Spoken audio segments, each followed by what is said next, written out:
یہ کون سی تمہاری محبت ہے؟ یہ ہماری زمین ہے، ہماری جائیداد ہے، اللہ کے نام پر اس کا مالک اللہ ہے۔ تم ہم سے چھیننا چاہ رہے ہو۔ تمہارا دل نہیں بھرا 6 دسمبر سے؟ تمہارا دل نہیں بھرا دلی کی سڑکوں پر ہمارے خون کی ہولی کھیلنے سے؟ تمہارا دل نہیں بھرا ہمارے بچوں کا انکاؤنٹر کرنے سے؟ تمہارا دل نہیں بھرا بلڈوزروں سے ہمارے گھروں کو توڑنے سے؟ تمہارا دل نہیں بھرا ہمارے بچوں کے سروں سے حجاب کھینچنے سے؟ تمہارا دل نہیں بھرا ہم کو اس ملک کی شریعت ختم کرنے کا قانون بنایا، اب تم ہم کو ہمارے وجود کو مٹانا چاہتے ہو؟ خدا کی قسم اپنے وجود کو مٹنے نہیں دیں گے انشاءاللہ تعالی۔ میرے عزیز دوستوں اور بزرگوں، میری آپ سے دبن گزارش ہے کہ مہاراشٹر کے اسمبلی انتخابات آنے والے ہیں۔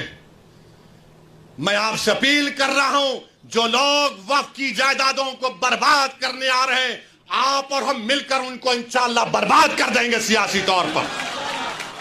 میری آپ سے اپیل ہے کہ میں یقیناً کہہ رہا ہوں کہ اس مہاراشٹر کی ویدھان سبھا میں آپ کو، امتیاز جلیل کو اور مجلس کے نمائندوں کو بھیجانا ضروری ہے۔ تمہاری آواز ہو، اگر تمہاری آواز نہیں ہوگی تو کون آواز اٹھائے گا؟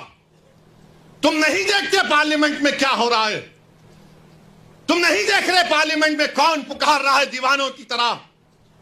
کیا تم کو نظر نہیں آ رہا کہ کس کے کلیجے میں، سینے میں، کس کی آنکھ میں آنسو ہے جو تڑپ تڑپ کر دیکھ رہا ہے کہ میرے بربادی کا قانون میرے آنکھوں کے سامنے بنایا جا رہا ہے؟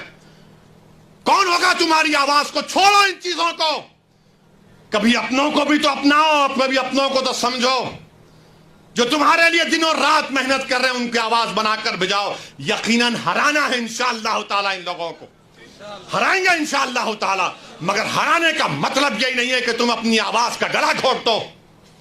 تم اپنی آواز کا گلا گھونٹ کر کیسے دوسروں کے سر پر تاج رکھ سکتے ہو؟ مجھے بتاؤ، یہ تو نہیں ہو سکتا میرے بھائی۔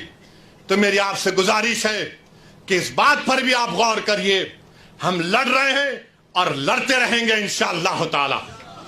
اور اگر مودی یہ قانون بناتے ہیں تو جیسا کہ پرسنل لا بورڈ نے فیصلہ لیا کہ اگر احتجاج ہوگا مودی جی تو آپ ہمارے وجود کو مٹانا چاہ رہے ہیں، بہتر یہ ہے کہ میں روڈ پر آ کر اپنے آپ کو ختم کر لوں، مگر اپنے گھر میں بیٹھ کر اپنی جائیدادوں کو چھیننا نہیں دیکھ سکتا جو اللہ اس کا مالک ہے۔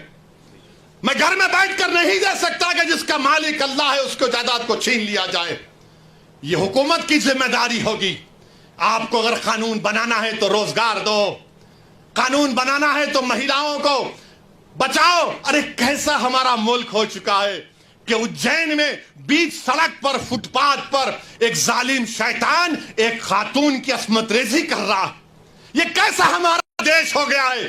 یہ گاندھی کا ملک، یہ آزاد کا ملک، امبیڈکر کا ملک، کہ وہ اس کا ویڈیو نکال رہا ہے عصمت ریزی کا۔ یہ کیسا ہمارا وطن ہو گیا ہے جب ہم نے انگریزوں سے کھندے سے کھندا ملا کر جلیانوالہ باغ میں اپنی جانوں کو دے دیا۔ ہم نے کالا پانی کی سزائیں ہمارے ہندو بھائیوں کے ساتھ کاٹی۔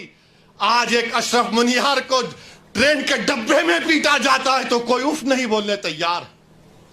بچانا تو چھوڑو، کوئی اف بولنے کے لیے تیار نہیں ہے۔ یاد رکھو، جب آپ اپنی لڑائی نہیں لڑیں گے کوئی تمہاری لڑائی نہیں لڑے گا۔ تمہاری لڑائی تم کو لڑنا پڑے گا۔ تم 70 سال سے سوچ سوچ کر دھوکہ کھا چکے ہو کہ کوئی اور ہماری لڑائی لڑے گا۔ نہیں میرے بھائی، تاریخ میں اگر نام لکھا جانا ہے تو یہ وقت ہے اپنی لڑائی لڑنے کا۔ یہی وقت ہے اپنے ووٹ سے اپنے نمائندوں کو اورنگ آباد سے بھجانے کا۔ تو میری آپ تمام سے گزارش ہے کہ آپ پرسنل لا بورڈ نے جو آپ کے سامنے بات کہی ہے، آپ جوائنٹ ورکنگ کمیٹی کو اپنے اعتراضات، اپنا پروٹیسٹ ای میل اور پوسٹ کے ذریعے بھیجائیے۔ 15 سپٹمبر آخری تاریخ ہے، اور اللہ سے کثرت سے دعا کریے کہ پروردگار تو ہم کو زندہ رکھ کر یہ نظارے مت دکھا کہ ہماری زمینیں جس کا تو مالک ہم سے چھین لی جائیں۔ اللہ سے ہم گر گڑا کر سربسود ہوئے، سے گر گڑا کر بھیک مانگیں، اتحاد پیدا کریے۔ یہ قانون نہ دیوبندیوں کے مفاد میں ہے، نہ بریلویوں کے مفاد میں ہے، نہ اہل حدیث کے مفاد میں ہے، نہ بوری سماج کے مفاد میں ہے، نہ اثنا عشری شیعہ کے مفاد میں ہے، نہ آغا خانی شیعوں کے حق میں ہے، کسی کے حق میں نہیں ہے۔ یہ صرف اور صرف موڈی جائیدادوں کو چھیننے کے لیے قانون بنا رہے ہیں. اللہ ان جائیدادوں کی حفاظت کرے.